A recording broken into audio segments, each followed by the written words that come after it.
Hello, everybody, and welcome to a new episode of The Solar Journey. My guest today is Tim Meyer. Welcome to the show, Tim. Morning.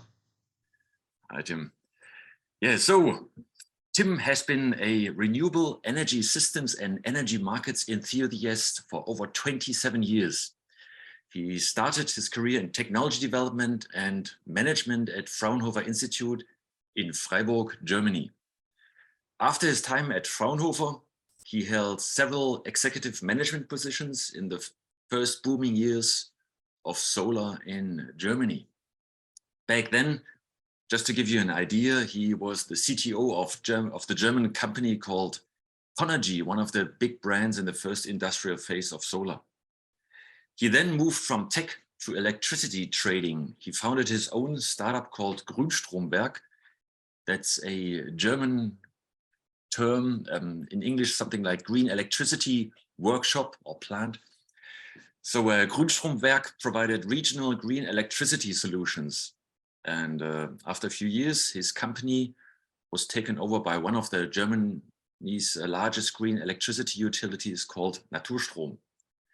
Tim stayed on board. He became a board member of Naturstrom and stayed with Naturstrom until January 2022. Since then, he has been enjoying his role as a strategy consultant and interim manager in the new energy industry. And now he enjoys having more time to engage in public discussions and writing posts on LinkedIn, as you can all see on LinkedIn. Again, very warm welcome, Tim. Thanks, Torsten, also for the kind introduction and long introduction. Yeah. People must believe I'm pretty old now. Yeah. So you studied electrical engineering. Was that back then, after school? Was that your obvious choice, or was it a hard decision for you to choose one or the other? It was an obvious choice, really. If I think back, it's difficult to explain why. Probably because my father was an electrical engineer, but he also was a lawyer, he was a patent lawyer. So Ah, yeah, okay. I was in contact to electrical engineering, and there wasn't too much of thinking going on in my head back then. Yeah. So it was the natural decision.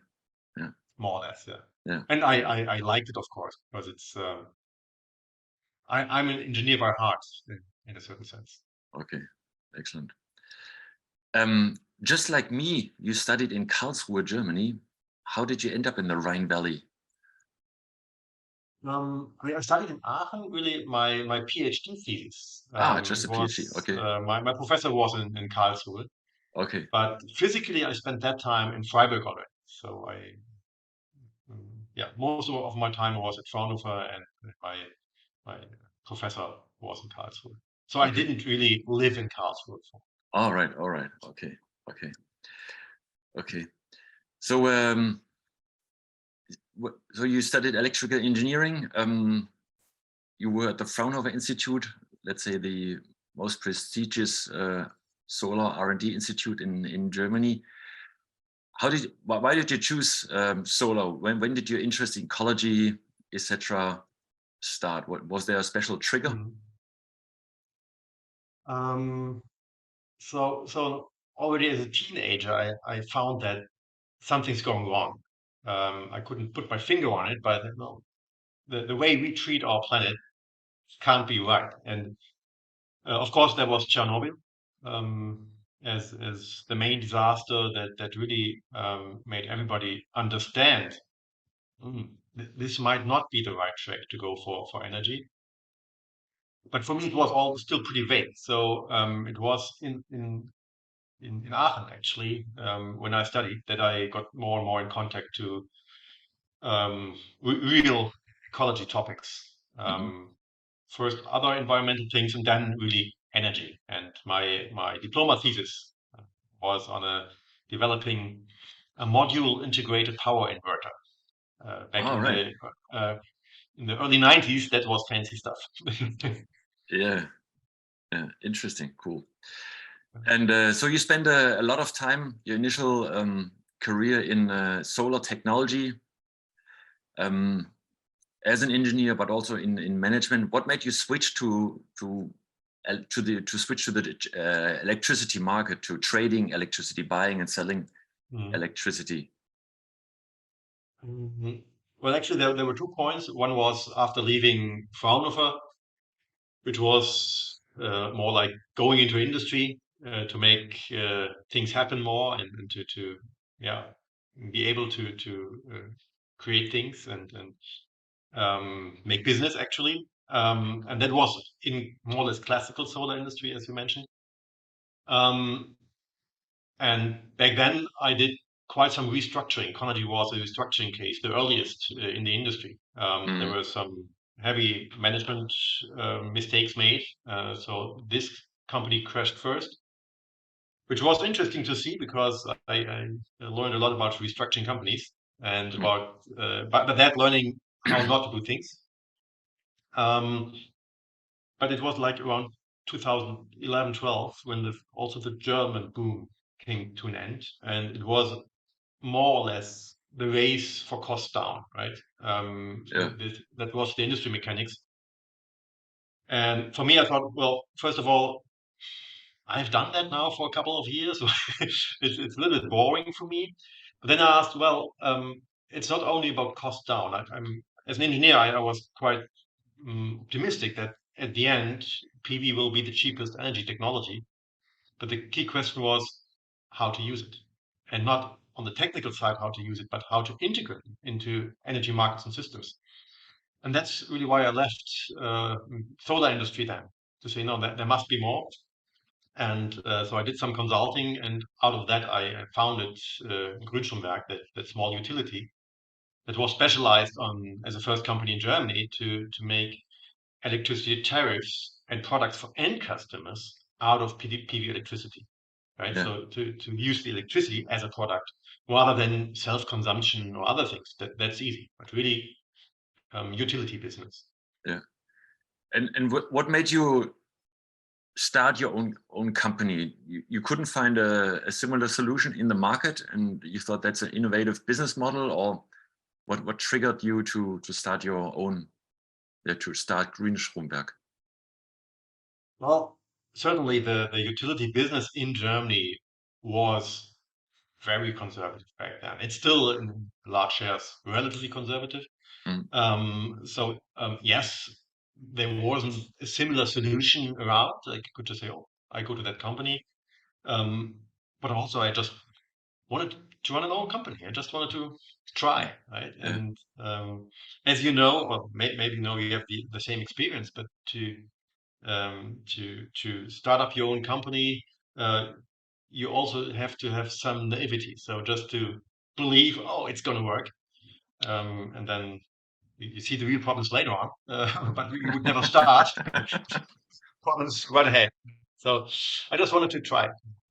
Yeah. I was in Yeah. a position, happily, that I had the opportunity to do so. So I met the right people. Yeah. Okay. So you just mentioned you start a company and then you suddenly surprised what kind of issues you are facing, and you need to come up with a solution. What would you say is the most important lesson you learned from starting up and running a company? So as an advice to potential founders or even senior management, what's your biggest learning? Maybe there are two. One is, of course, always when you start, you have to be, as I mentioned, a little bit naive. Just believe, right, that's going to be great, and don't worry too much because otherwise you will never start. But on the long run, it can be really time consuming and energy consuming to do all the financing rounds, right? So that was at the end when for us also we saw it's better to be taken over by Naturstrom, which was a great case for us because just the perfect company fit. But it's really you cannot only do your business building and stuff, you need to have the financing and the right partners for that to go the next and the third round. And we struggled with that a little bit. We had a small team financing the company in the beginning, and it wasn't really built from the beginning to do further financing rounds. And the second point is the timing is really difficult to find. You have just to start when you have to start. We were a little bit early on. We had a pretty complex business model, which was utility business, and tried to explain venture capitalists utility business. Wow, right? They knew how to build a PV system or how to finance PV projects, but utility business is completely far off for them. Yeah. So it took a long time to build that business, and it's now that it's running, right? After many years, also in Naturstrom we continued, but we were a little bit early on actually, so we underestimated the complexity of the business model we chosen, and then you just need time. Yeah. Okay. Excellent. Thanks. So timing, yeah, definitely is requires some luck, I would also say, right? Yes, You definitely. can make lots of analysis, but in the end, you face yeah, you just need to try. Yeah. Yeah. I would now like to jump right into the presence and potentially also a bit into the future. As an expert on trading electricity and as an expert on energy markets in general, how do you see the current situation? So Germany and Europe are, you could call it an energy crisis. Prices went up dramatically. What exactly are the causes? Of course, everybody talks about border prices, about the war in Ukraine. Is that the only thing? Is that the only thing that triggered the price spikes? Yeah. So it certainly was a trigger, but not the root cause.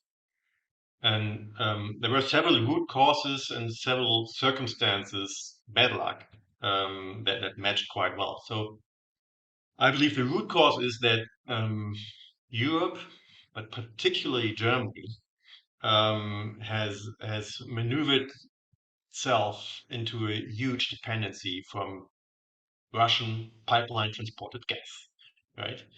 And there were many bad decisions made in the past decades that led us there. So the real root cause is the dependency on a single source, and a single source that's, let's say, on the political and geostrategic side, not a good partner. Definitely not, right? So that was one of the root causes. And then there were other circumstances that were bad luck, which is that in the same year we had huge problems in France. Well, France had huge problems with his nuclear fleet, right? So French electricity production was declining the years before already, but last year went down 25%, just not there due to problems with safety, with cooling of the plants during hot summer times, some strikes. There was a shortfall of electricity in France, and other minor effects like also a dry summer, shortfall of hydropower in Europe. So there are many factors altogether. So yes, Ukraine was the trigger, but it's the structure we had in Europe, the energy system, that was the real root cause. Yeah. And what would you say, how does coping work for us and for our European neighbors in the current situation? I dare to say very well. Okay. That's strange maybe, because if you look at German newspapers and public discussion, it's like everything's dramatic. And yes, this is a dramatic crisis, definitely. But particularly it is for households and industry that has to cope with high prices for a certain time now, right? So we have to think about measures how to help these people. But generally, if you would have asked any expert before the Russia went to Ukraine, if you would have asked any expert what would happen if you just switch off gas from Russia within a few months, Yeah. Disaster, right? Yeah. And even in Germany, we had all these big discussions about, oh, we have to switch off the gas, the industry will not work, we will have a recession by 12%. Ooh. This all did not happen. Mm. We managed, as Germany, as Europe, it's a big European success story. We managed through this crisis at a relatively sound level. We didn't have, at least in Germany, no blackouts. The winter was well managed. We had other gas capacities quickly developed. Even recession now isn't a big topic anymore, right? Yes, we have huge prices. We come to that later, why this is also helpful. But I think we are coping a lot better than one could think if you look at newspapers. Yeah. It is like that, right? So we were expecting here in Germany to have cold households, and that the industry has to shut down its factories, and all that didn't work. Yeah, all that didn't happen. Yeah, fortunately. Yeah. So what do you think? What have we learned? What have we achieved? And what still needs to be done? Ooh, a lot. So I think Let's start with the learning. we're in the middle of learning things still, Yeah. right? Because Yeah. in Germany, the discussion is very overheated. So people are more or less fighting on really different positions. But I think we learned, first of all, Europe is great as a structure for such situations, to share infrastructure, to help out with energy. So we received lots of gas from the Netherlands, from Norway.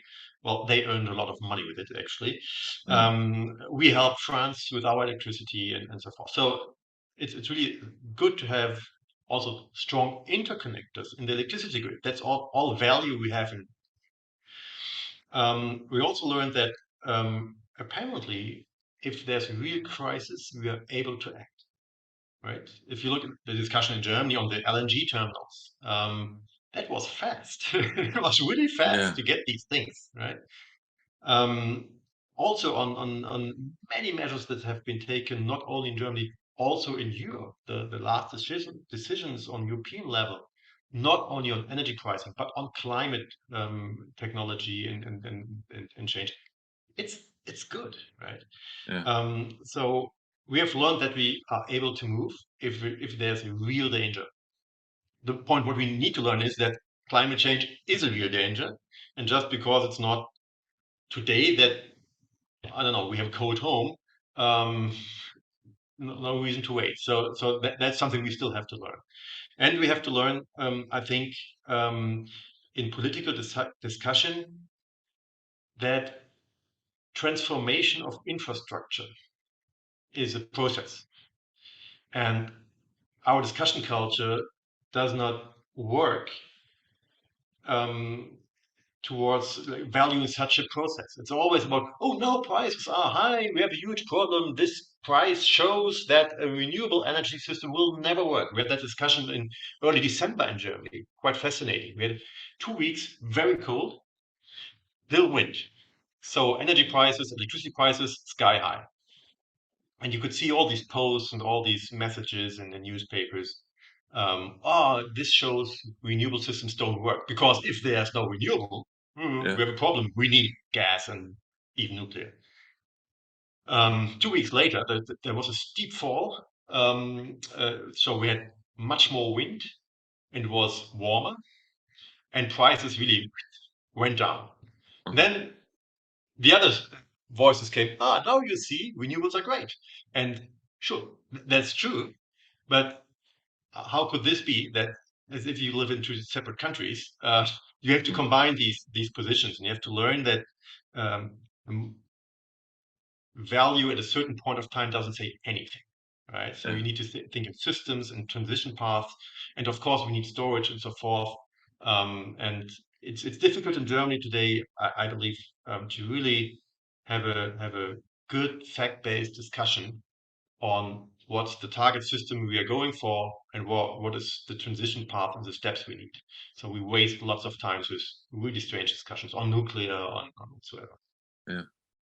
So you just mentioned the aspect of energy security and on the other side, the transition to renewables. How can that be matched? What's your vision? How can those two systems can be combined? Yeah. On the conventional side, I think you have to distinguish between something like gas-fired power plants. We will need them for a certain time because it will take some time to build flexibility and storage in the system. We need to compensate the fluctuating renewables. It will take some time, but not too long. So we have to be a little bit careful that we don't build too many LNG terminals because we don't need them in 10 years' time, maybe. But that's one part of the bill on conventional and transition paths. The other one is the so-called base power plants, like nuclear. It's a completely different story because they just don't fit into the system design, right? Flexible power plant like gas, it does fit to renewables for transition time because it can compensate fluctuations. Nuclear just doesn't. Nuclear isn't flexible. So we had the discussion in Germany on the last 3 nuclear power plants still operating and whether we should prolong and go further. And this is not only not necessary, but it can become a real blocking point because they are not flexible. And you have to cut off and waste, redispatch, how it is called, more and more renewables because the grid is just full of nuclear power. In the northern part of Germany, it's the case with the nuclear power plant. So there's so much more background and facts you need to consider in these discussions, but it's a pure political topic, and so it's difficult to get that level of differentiation in. Yeah. But back to the question, so we need something like gas for a certain time to compensate for fluctuations until we have sufficient storage and flexibility in the system, and the so-called base load we need to switch off as soon as possible, which is nuclear and lignite. Yeah. So coal. Do you dare to give us a year when we turn off the last gas-fired electricity plant? Gas-fired, well, difficult to dare. There's the final date is set by our climate targets, of course. I would believe it's even more important to think about and discuss the last day of lignite because that's much more CO2 intensive, much more emissions.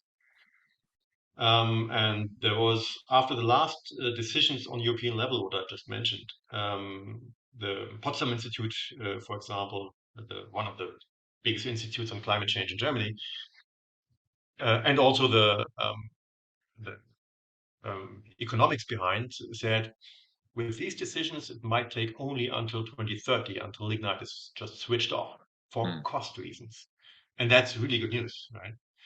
And if we manage the market right, also gas will phase out relatively early because it just doesn't earn money anymore. Yeah. What kind of storage do you see then if we turn off gas-fired power plants? So how do we manage? Will we manage times when there's no wind and no sun? Yeah. I think that's a big question. Yeah. There will be 2 timescales we have to consider, of course. One is the short-term fluctuation, daily basis, for example. That's easy. If you see the current spreads in the market, spread means from lowest price of electricity to highest price of electricity within one day. There's a huge spread, and that's just business model for storage, right? So with battery storage or other kinds of flexibility, like customers using flexibility, shifting loads, I'm very confident there will be so much business model for this that we don't have to care about or don't have to worry about flexibility on short term. what kind of storage technology will be used? Is it that there's various, let's say, batteries Yeah. possible? Do you have an opinion on that? No, I'm too little an expert on the individual technologies, Yeah. but as an engineer and entrepreneur, I would say we haven't seen most of them yet, right? Okay. So Yeah. there's so much market, so much growth. There are new technologies not only being developed but also being introduced into markets. It's again what I had before, the discussion on transition path. It's a pathway we have to go. Today the argument is, oh, we don't have all the lithium we need, and oh, the way we get the lithium is not good. So how can we build a whole system of lithium ion batteries? Who talks about it's only lithium? We just don't know yet. Yeah. So just trust the engineers and the entrepreneurs. If there's a market for things, they will evolve Mm. very fast. And if you look at the growth curves of solar PV, of batteries, in the history of industrial energy, right? From starting from coal to oil, you have never seen such steep growth paths in the last 100 years. So Yeah. these technologies, they evolve and grow so quickly.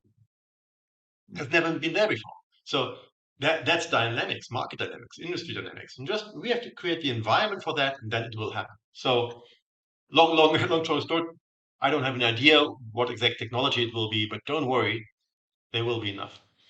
Okay. Good to hear your optimism. You're an expert on energy trading. So when we talk about storage in the grid, is that already easily possible? Let's say in Germany, in Europe, in the world, to harvest energy once there's a oversupply, or if the prices are low, and then to dispatch it into the grid when the prices are good or when there's a need. Is that already fully? Are the regulations already in place to allow such business cases?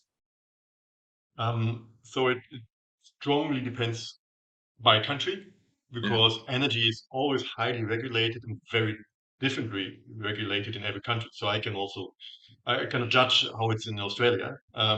But there are many countries where there are business models.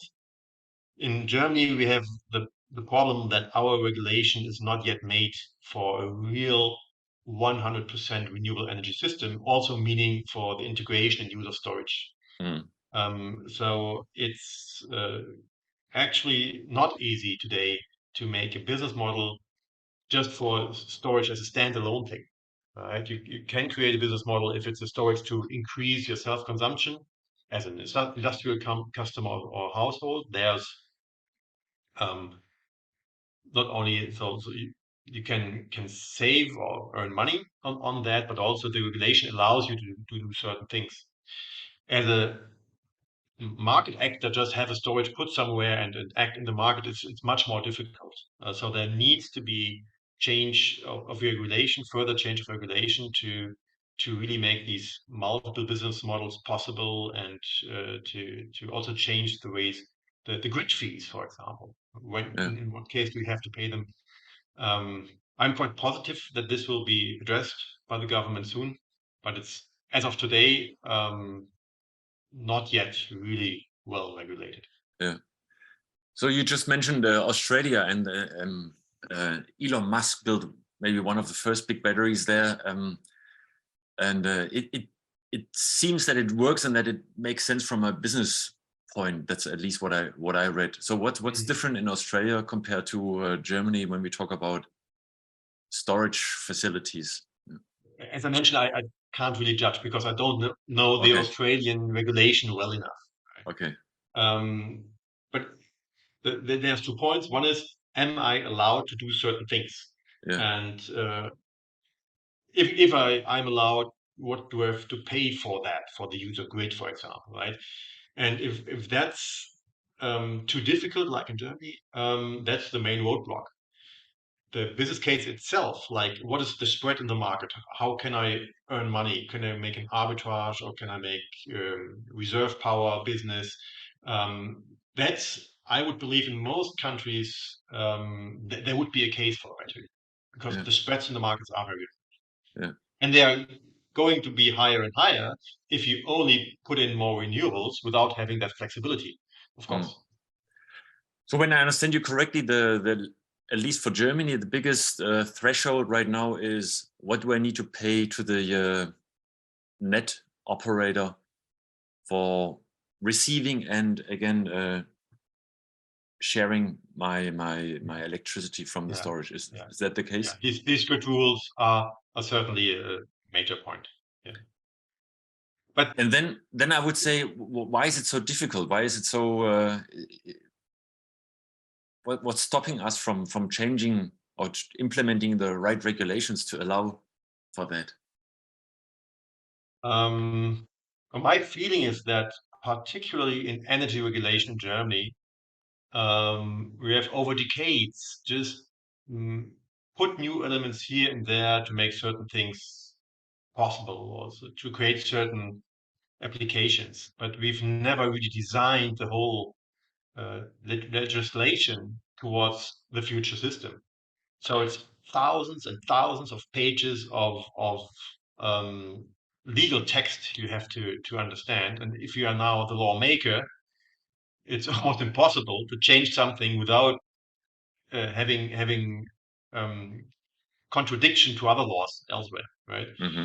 And so I would believe the best thing would be just to write a clean new energy law.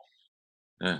Are you working on it? And no, but there's it's called Stiftung Umweltenergierecht. It's a major legal, not only think tank. They have very good concrete projects they are doing.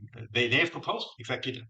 Oh, right. They refer Okay. to a big legislation overhaul 1900, which was the BGB. That's the major law, civil law in Germany.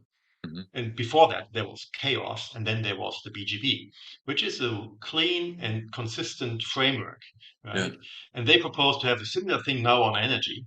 Yeah. Just throw away all the old crap, thousands of pages and different laws and sub laws and blah blah blah, Yeah. with all these contradictions in that. So even you have to discuss what's a consumer, what's a producer. It's not really clear in all the cases. Okay. So just clean up the whole mess and start over. Yeah. What's the name of the institution? Could you say that again? Stiftung Sorry. Umweltenergierecht. Stiftung Umwelt Yeah. Energierecht. Interesting. Cool. Very good. So and they finished their work and they proposed it to politicians, or what's the status? The project has not been fully carried out or even started. I don't know because you need money for that. It's not so easy. And um, my perception is that in politics, everybody is a little bit afraid of making such big overhaul moves because it takes very long. If you look at how discussions work in the political sphere, right? Mm-hmm. Making big changes is difficult. It takes very long to get everybody on board so that you have the majority in the Bundestag and also the Bundesrat and get all this through. And then there's the public share of the discussion, which is not fact-based very often, but just more like uh, feeling-based and emotional, blah blah. Um, my impression is also the current government until today has mainly tried to put new elements on top of existing regulation to make things work, to accelerate things, which is good. They've just announced a major package of um, making regulation easier, right? Uh, Entbürokratisierung, what's that term? It's Yeah. less Simplifying. administration and Yeah. less overhead and all these legal things for Yeah. renewables. Yeah. So we will have to see what comes out of that package. Yeah. And do you think that's the key stumble block right now to for the acceleration of Exactly. renewables? Yeah, it's bureaucracy. That's Yeah. the point. That's the point. Yeah. And it's even more dramatic for wind, of course. Getting wind permits to build wind farms in Germany is just crazy. Right? It takes like 6 to 7 years, and it's an endless process, way too slow. But it's also for PV and storage and flexibility. We need flexibility. There is flexibility in the system, right? Industry could be more flexible if it pays, right? There's a business case for that. But regulation is just so difficult. So yes, that's the main roadblock for accelerating things. It's not so much the market, the prices, the subsidies. I don't believe that. So we have the technology, we have the business cases, it's regulation that stops that transition. Or slows down, at least. Slows it down. Right? We have a good pace now. We have a new record on heat pump installations. It's on track, right? So the electrification of heat sector is on track. We have PV growth on track last year in terms of volumes and target volumes. And I think in PV we can continue growth rates now. And wind, we are not on track, definitely not. And with flexibility, we are. In Germany, again, there's a lot talk about hydrogen. It seems like in the public space, hydrogen is like the single piece that saves us. What do you think about the hydrogen hype we observe? As you describe, I mean, it's treated as the silver bullet. It's not. We need hydrogen, or I tend to say we need molecules in our system, right? Because for the compensating seasonal fluctuations, that's not a battery storage. That's a molecule where you have chemical energy stored. It can be hydrogen, ammonia, whatsoever, or some kind of synthetic methane, whatever, but we need molecules. So yes, we need that. We need it in industry processes to replace gas or other carbon based molecules. And we might need it for peak power purposes at certain times. But it's not the silver bullet. And my impression is, of course, it's a hype, so large amounts of money go in, which is fine. It's nice. But my impression is behind that, there's one key driver for that I don't like so much.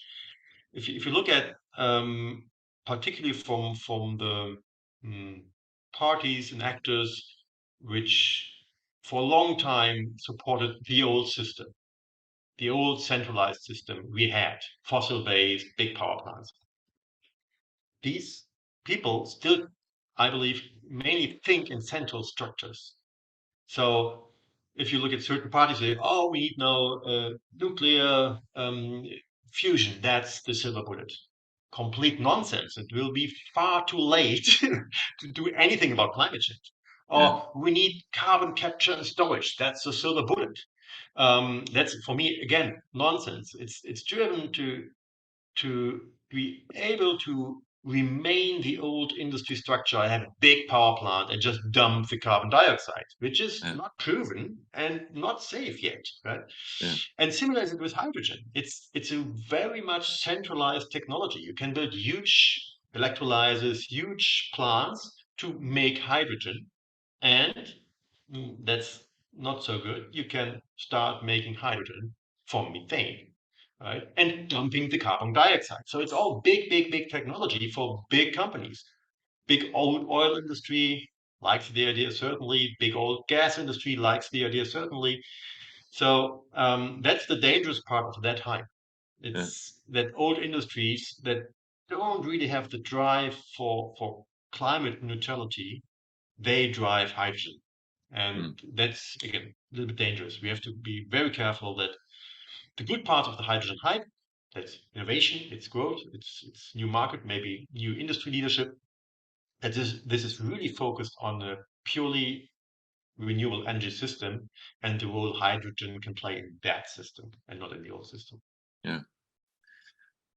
We I would agree, right? And it's also about the monopoly in the distribution, right? So gas, you don't have 5, 6, 7 pipelines in parallel. You always have just one pipeline, and the one who runs the pipeline is the king, right?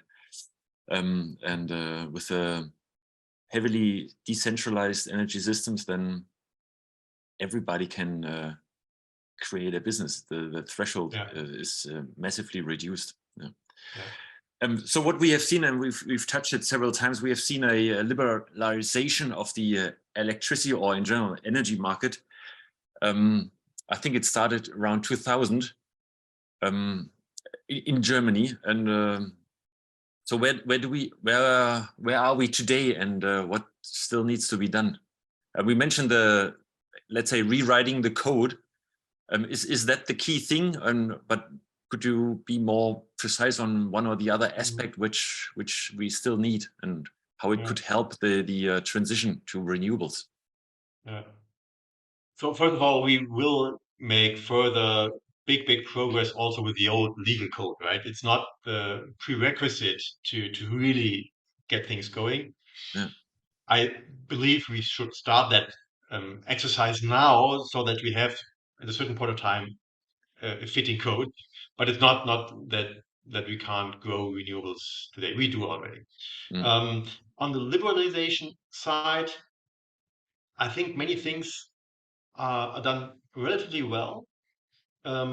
However, what I realize also in the energy crisis is that there's a new sort of interventionism, right? So, of course, there's high prices. Everybody's afraid of who can pay the bill. And so there's a big pressure on politics to do something about it, and that's intervention. And we've seen in Germany really bad interventions because they try to really go into market mechanisms, and that breaks the market. And what we now need is a functional market, because high prices, scarcity pricing, is the signal that the market works. A high price is the incentive to do investments for new business, so new generation capacity, flexibility, and so forth. And if we deeply go into the market machinery and say, oh, we cut off the high prices, no investment, no change, right? So that's really dangerous. And now there's further interventionism discussed. So should we do this and that? Should we have an industry price in Germany that's linked to offshore wind energy prices? So take off that share of the market. And I think that's a dangerous path to not to do the opposite of liberalization, but more and more state-driven measures to somehow get control of things. And I believe that's the wrong way, right? So we need to stick on to liberalization, but the wrong part about the former liberalization was the boundary conditions were not set right. So I strongly believe in the power of markets if they have the right boundary conditions, which is in our case, thinking about climate change, sky high carbon emission prices, sky high prices, and even obligations to do not make certain kinds of use of environment for free, like the German tempo limit and its speed limit. It's so crazy. It's so crazy. You can't even have speed limit in German autobahns for some, I don't know, ideological reasons. And the argument is, it's our freedom. It's a liberal argument, right? So I believe in markets and the huge power of industry and money. We need that power, that massive power, but we have to channel it in a direction where it helps for transformation of our energy system, for saving climate and the environment. Yeah, excellent. In order to promote renewables, there's let's say new tools which are called, for example, guarantees of origin. Then there's contracts for difference, and there's carbon tax. Maybe you can explain those three first, and then also tell us what do you think about them, and Yeah. do we need more, or do they Yeah. need to look differently? So maybe we start with guarantees of origin. Why do we need them, and how do they work? Yeah. Well, first of all, a guarantee of origin says if I have a certain form of energy, for example, electricity generated from a renewable source, you not only get the commodity, so the electricity you can trade on markets, but also a paper of origin, a certificate, so that it's validated that this is clean energy, right? And Yeah. you can trade these. And it's very important. In the beginning of liberalization in Germany, there was the idea and the hope that with that you get customer choices, so that customers say, I want clean energy, I'm willing to pay a little bit more, but I need a good COO certificate of origin to be sure it's the right form of energy. The bad thing is that, first of all, the willingness to pay more, there is a small segment of customers willing to pay more, but most of them don't. And so the market is flooded with not really valuable origins. Like in Germany, we have over 90% of our green electricity is from Scandinavia, because they have all the hydropower. Yeah. We just purchased their papers of green electricity, and in return, the Norwegians, they have German coal power, but they don't know because they see the hydro plants in front of them now. Apparently, I get hydropower, but legally they don't. Legally, they get green electricity, Yeah. but they don't care because they don't know. And this system is a little bit broke.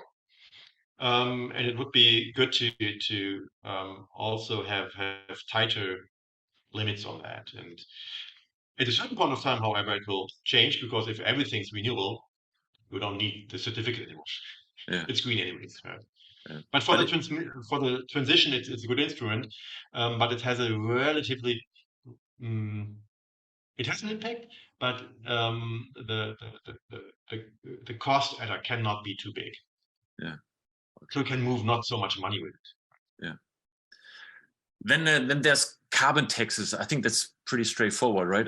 Pretty straightforward and well understood. I think that's common sense. We need high carbon prices and even higher carbon prices. The good point is that besides carbon prices, so cost companies have today for emitting carbon dioxide, they have understood that there's another value of renewables, which is resilience, not being dependent on gas, for example, right? So because you can buy certificates, of course, but if you can't buy gas anymore, and this is really expensive, that's painful, right? So we need higher CO2 prices, and I think the pathway is clear. The instrument is understood and accepted. I think that's fine. Yeah. And then contracts for difference. What is that? There are different instruments. They are all called like that. What Okay. I refer to as a very valid instrument or interesting instrument in Germany is an arrangement of contracts for difference for industry to support their transition to clean tech, right? So assume you have a steel or whatever industry production of whatever product, and you want to switch to clean energy or fuel switch from gas to electricity whatsoever. And you realize if you do so, because it's still more expensive than what is done on the world markets, you realize if I do so, I'm out of the market. Then you can make a scheme that's currently under preparation in Germany, that you offer your measure on a marketplace. Say, I could invest 10 million euros in new tech. With that, I save XYZ tons of carbon dioxide, and then the best offers get extra funding, so to subsidize down these difference costs you have against world market prices, so you can enable your switch to clean technology, and don't suffer in world market environment with loss of business, right? So an instrument I like a lot because it's not really going into market mechanisms, but just giving support to companies that want to move faster than the market is. Yeah. But why is it still more expensive, right? If we say solar and wind is already the cheapest energy, then why would the switch cause higher costs? Is it because we talk about 24/7 availability and we don't have all the storage facilities in place? Or why is it more expensive? So the main difference is that we, if you say PV and wind is the cheapest, that's true. And it strongly applies to new plants, right? If I want to have more capacity, that's the cheapest way to do. Yeah. If I go to marginal cost of existing technology, of course, others are still cheaper, right? And in certain industrial processes, it's really expensive to switch from gas to electricity, for example, right? And then because they other need to countries, invest. That's why, because they need to redesign the whole the whole production plant, the whole process. manufacturing process has to be redesigned, and Okay. that's just expensive. Yeah. And many other countries, of course, they do dumping on the environment. So if in Europe we have higher energy prices currently than in most parts of the world because we were so reliant on foreign gas. Of course, in other countries, in the US and China, in Asia, you have lower energy prices, right? So it's difficult to compete on that price level. That's why I'm a fan of such instruments to say, okay, on the long run, we will not be able to compete in our industrial production in Germany against Asian gas prices. If you have a certain process that needs gas, if you have to decide, do I do it here or there? On the energy side, the decision is clear. That's what BASF, the big chemical company, did years ago. They decided to make a new plant in China on certain processes. Yeah. And that on the long term will remain because the gas is there, it's cheaper. So we have to make a switch and say, okay, our future industry should be built on new technologies that are cleaner, don't use so much gas, but maybe electricity or hydrogen or whatsoever. And this transition we can boost or at least support with these instruments to say the investment for the change of technology. That's supported by subsidies by governmental funds. Okay, excellent. But not the operation on the long term. That's yeah. Are there other tools or instruments we already talk about or should be implemented in the future to facilitate the transition to renewables?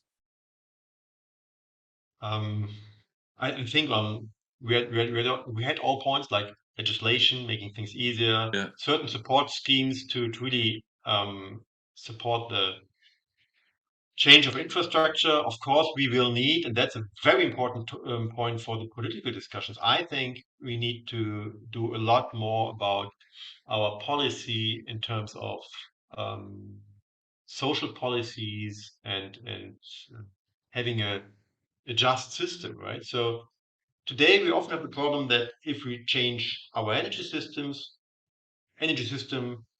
might be that certain users have a higher bill for a certain time. If these are the poor people, it's very easy what happens. They just say no. Also for industry, right? So we have to change not only energy policy, but also social policy and economic policy to adjust who carries what kind of what share of the burden. And this is not fair today. It's just not fair. And that's a very important discussion, not to make social politics within energy politics. We have a huge discussion on heat for tenants. Who pays what in cost rise? Very difficult to discuss. I would say just the user has to bear the cost because then the user has an interest to be efficient. But then the user needs more money he can spend on energy. That's social politics rather than energy politics. Yeah. Great, thanks, Tim. By nature, we have been talking a lot about Germany, but I think it's because we are from Germany, we are in Germany. But I think also it's interesting because this is where the energy transition is in full speed. Still, let's broaden the scope. What's happening worldwide? Will the climate crisis and energy crisis bring new dynamics also to other countries? What's going on there? Yeah. Maybe you can give us some examples. Yeah, definitely it does. So it's at the end it's tragic, but I think the current energy crisis is the booster to decarbonization of the global economy. Mm-hmm. And one is climate crisis is now really understood as a threat by most governments in most countries. That's new. Yeah. But the second point is that resilience is also understood as a value. So not being dependent on geostrategic partners, which turn out to be Vladimir Putin, for example, right? So you have in the US the Inflation Reduction Act, which is massive, right? Mm. Just a massive program to not only change fuel mix and stuff like that on the energy sector, but also to build up industry in the US again for certain technologies to be more independent. And these kind of measures you see in many places. Even in Australia, there's now a discussion on how to get out of lignite, which is really new, right? We haven't had that discussion before. We have Bolsonaro gone, right, which is great news for climate change or for fighting climate change. That Brazil will certainly have a new policy again. So there's many things going on. And on the general level, there was a very interesting study I read recently. If you look how money flows change, right? Because anything that drives things and the change of our energy is money. And the capital streams are so brutally changed now to clean tech, to new tech. That's a very good sign that globally things get into dynamics. Yeah. And you see also that that was more anecdotal, that it's more and more difficult for old tech companies to hire talents, to get people to do the job. Frankly, I mean, you are a solar guy for many years as well. Who wants to work for a dirty oil company, right? Yeah. Sorry, there will be listeners here in oil companies, but just if you're a young, talented person, you make a choice for your future life, what will you choose? Pretty easy, right? And so you have money flowing, you have talents flowing, everything goes into that direction. So the big track is just running off, and I'm pretty convinced that globally, the race is won already. The key question is, will we be fast enough on the finish line? That's the point. How fast are we? But that we will do it, and then with much more dynamics than in the last years. I think that's clear. You can see it on the numbers. Yeah. Excellent. I'll take that as a very positive final statement. Tim, thanks a lot for coming onto the show, and all the best for your future enterprises, consultancy projects, etc. Yeah. Thanks a lot for having me, Torsten. That's been fun.